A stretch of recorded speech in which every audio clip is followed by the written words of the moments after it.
একটু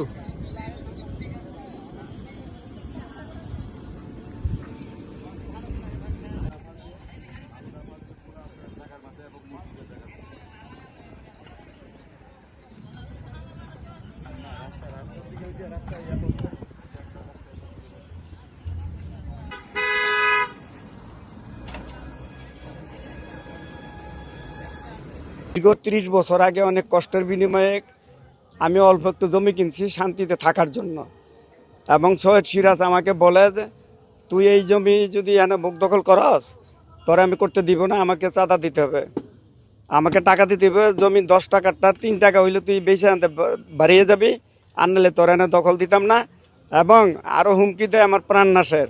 এবং সে আমাকে বলে যে যদি এখানে কাজকর্ম করস তুই তাইলে সব কিছু আমরা ভাঙ্গা ঘুরাইয়ে দিব।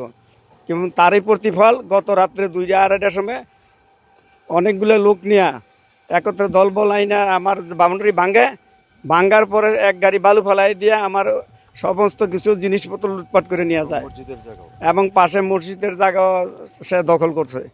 সৈয়দ সিরাজের ব্যাকগ্রাউন্ড হইল সে দীর্ঘদিন আগে আওয়ামী লীগের সময় সে আওয়ামী লীগের সময় তার মা ভাই বোন সব কিছু মিলা গাজী সাহেবকে ফুলের মালা দিয়ে সে আওয়ামী লীগ করছে। এবং বর্তমানে সে বলে যে আমি বিএনপির লোক, এবং সে থানার সহসভাপতি। এই বইলা আমাকে অত্যাচার করতেছে। তার দাবি হইল যে এইখানে জমি এখানে 10 টাকার জিনিস আমাকে 3 টাকায় বিক্রি করে দিয়ে তো এখান চলে যেতে হবে না, তাই আমি থাকতে দিব না। প্রধানমন্ত্রী তারেক জিয়ার কাছে আমার আকুল আবেদন, আমি যেন আমার জমিটুকু নিয়ে শান্তিতে বসবাস করতে পারি এবং বাড়ি ঘর করে থাকতে পারি। আমি মোহাম্মদ সেলিম রহমান, আমি এই সমাজের একজন, বাড়িয়ারটেক সমাজের একজন। আমাদের মসজিদের জায়গা সৈয়দ সিরাজ সাহেব জোরপূর্বকভাবে দখল করার চেষ্টা করতেছে। আর সে দীর্ঘদিন ধরেই মানুষের জায়গা জমি নিয়ে এই সিনেমিনি খেলতেছে, আবার আমাদের মসজিদের জায়গা দখল করার জন্য পায়তারা করতেছে। আমাদের মসজিদের জায়গার পক্ষ থেকে সারা বাংলাদেশের মানুষের কাছে তার বিচার চাই। কি রাইতে রাইতে ওয়াল দিয়ে ফেলাইছে, এই 3 দিনে ওয়াল দিছে। প্রথম দিন মেহেদী সাহেব আমি বলছি, হুমায়ুন ভাই ছিল আমাদের থানা সভাপতি, হ্যাঁ এই মিটিং এ ছিল। তো তুমি যদি কষ্ট করে হুমায়ুন বললে ফোন দিলে বুঝতে পারবা। তারপরে গিয়া আমি রাস্তার জন্যই করছি। উনি বলছে ভাই আপনি আমার ভাই, আমি আপনার ভাই, এগুলো থাকবো না। তো ওনার ছেলে একটা হুঙ্কার মারলো যে আজকে আওয়ামী লীগ থাকলে পারতো না এখানে দাঁড়াইতে বললাম। ওনার ছেলে হইলো 17 নম্বর ওয়ার্ড আওয়ামী লীগ যুবলীগের জয়েন্ট সেক্রেটারি, আর উনি হইলো 17 নম্বর ওয়ার্ড আওয়ামী লীগের সহসভাপতি। ওনার ভাই বড় ভাই শুক্কুর সাহেব, হ্যাঁ।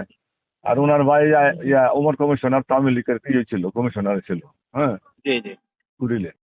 যাই হোক, তো এখন আমি বললাম ওনার বড় ভাইয়ের মতো সম্মান করি, ভাই আপনার রাস্তা দেন। আমি রাস্তা দিব না। রাস্তা দিবেন কেন? আমার তো রাস্তা হওয়ারই কথা, আপনার কাজ করেন না। উনি কি করছে, চুক্তি দিছে 3 লাখ টাকায়, রাইতে রাইতে এই ওয়াল দিয়ে ফেলাইছে।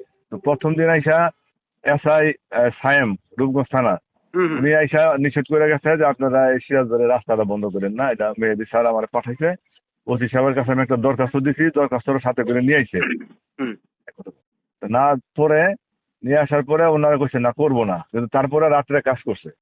আমাদের রূপগঞ্জ থানাধীন পশ্চিমবাজার একটা জমি জমা সংক্রান্ত পূর্ব বিরোধের বিষয় রয়েছে। এই অভিযোগ বিরোধের বিষয়টি নিয়ে আজকে শুকুর আহমেদ নামের একজনের একটা লিখিত অভিযোগ পেয়েছি। আমরা এই বিষয়টা আইনগতভাবে খতিয়ে দেখব। এখানে আইনগত ব্যবস্থা নিয়ে ইস্যু থাকলে আমরা অবশ্যই তদন্তপূর্বক আইনগত ব্যবস্থা গ্রহণ করব।